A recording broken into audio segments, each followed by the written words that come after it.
4.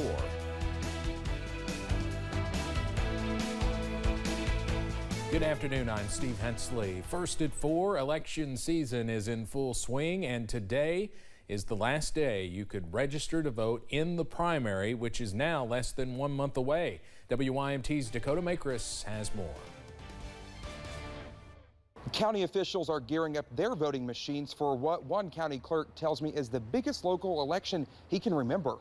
Wayne Napier says many local offices are up for re-election, like jailer, magistrate, sheriff, and property valuation administrator, among others, adding there are several people who can cast their ballot, as nearly 20,000 people are registered to vote in the county. Past election we had, it was crazy. We had a number of people coming in here because of the COVID and everything. It's I couldn't imagine it being like that again, because everybody wanted to vote early. But I don't think we'll have it like that this time. Anyone who still needs to register or update their information to take part will have to wait until next time, since the deadline to make those changes was Monday at 4. A reminder for those who are taking part in this year's election, the county has 4 county-wide voting locations. In downtown Hazard, I'm Dakota Makris, WYMT Mountain News. The county clerk says his office has new voting equipment and people are welcome to practice on it before Election Day on May 17th. The Kentucky Department of Revenue wants to remind taxpayers that the 2021 state individual income tax filing deadline is today. It is the last day to submit Kentucky individual income tax returns and payments for the 2021 tax year without accruing penalties and interest, which will begin on any remaining unpaid balances after today. The IRS is urging Americans to file their returns electronically because it is currently taking up to 6 months to process a paper return. A student from Breathitt County High School is chosen to represent Kentucky at the national level. Alex Zierer will join 99 other students selected from across the country. They will be participating in the 2022 Washington Youth Summit on the Environment at George Mason University. They will participate in a week-long study of leadership in environmental science and conservation. I'm one who likes to see what happens as it continues on, because I'm really okay with whatever we do normally. It's like how I treat school a lot. If I get an assignment, I'll just do it. And the same thing will happen there. Zierer was nominated for the opportunity by his pre-calculus teacher, Penny Turner.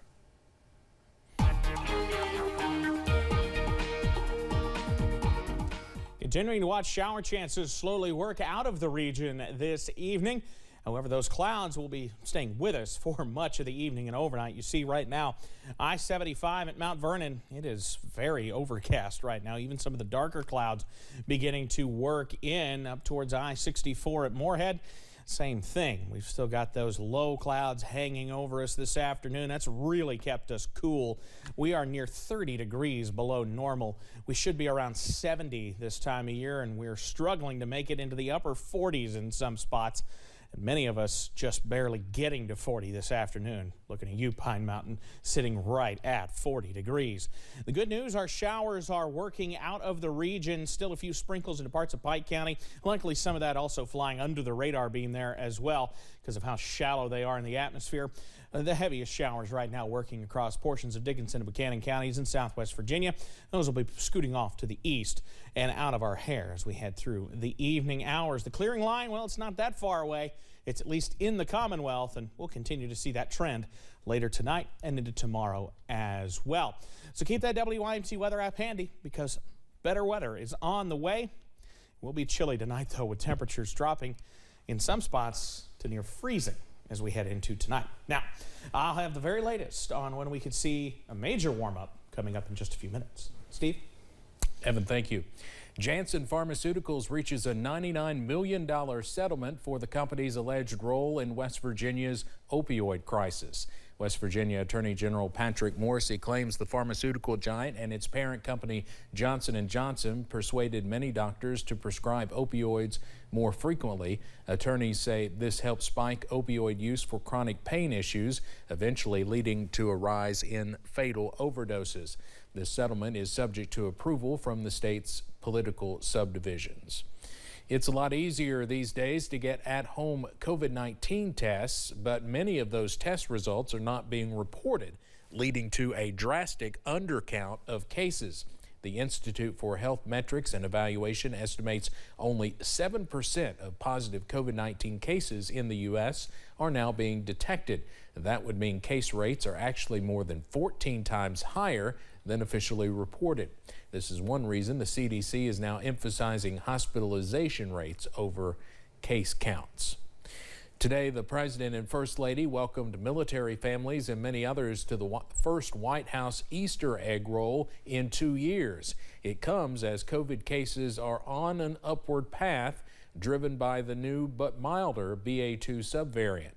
Philadelphia is already facing legal pushback after reinstating its indoor mask mandate starting today, while a federal judge has now ruled against the Biden administration's mask requirement on airlines. CBS's Natalie Brand has more on all this from Washington. For the first time in 2 years, thousands of families gathered at the White House for the annual Easter egg roll, the return of a holiday tradition that has been canceled by COVID in recent years. This year we're finally getting together again, and it's so special. This holiday weekend looked more like life before the pandemic, with packed churches in cities across the country for Easter services. Though today, Philadelphia became the first major U.S. city to reinstate a mask mandate in all indoor public spaces amid the latest surge of new cases of the Omicron subvariant BA2. But several residents and small businesses have filed a lawsuit against the requirement. Federal health officials and medical experts say it's up to individual cities to decide whether to reinstate COVID restrictions, while also stressing that Americans, especially the most vulnerable, should continue to take precautions. The virus is still dangerous, even though it has this milder picture. It's that booster that really provides that solid protection. Monday, a federal judge in Florida struck down the CDC's mask mandate for airplanes and public transit, saying the federal agency exceeded its authority. The CEO of Delta Airlines discussed the mandate with the Washington Post ahead of the judge's ruling. We've done it for 2 years, and it's time to move beyond that and now make that the responsibility of individuals. The mandate had recently been extended until May 3rd. Natalie Brand, CBS News, Washington.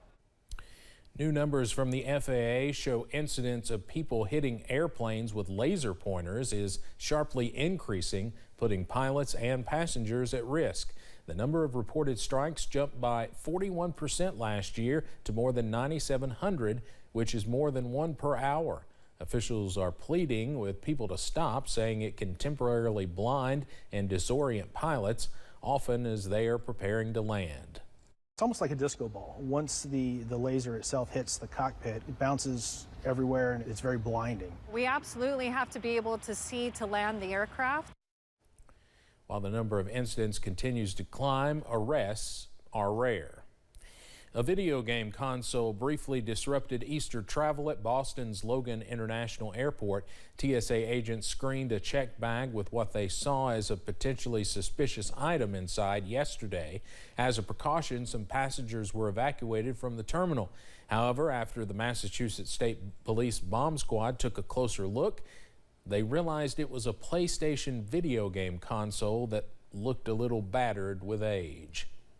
Let's head over to Wall Street now on this Monday. The Dow closes down today more than 38 points. We'll have more financial news in our next half hour.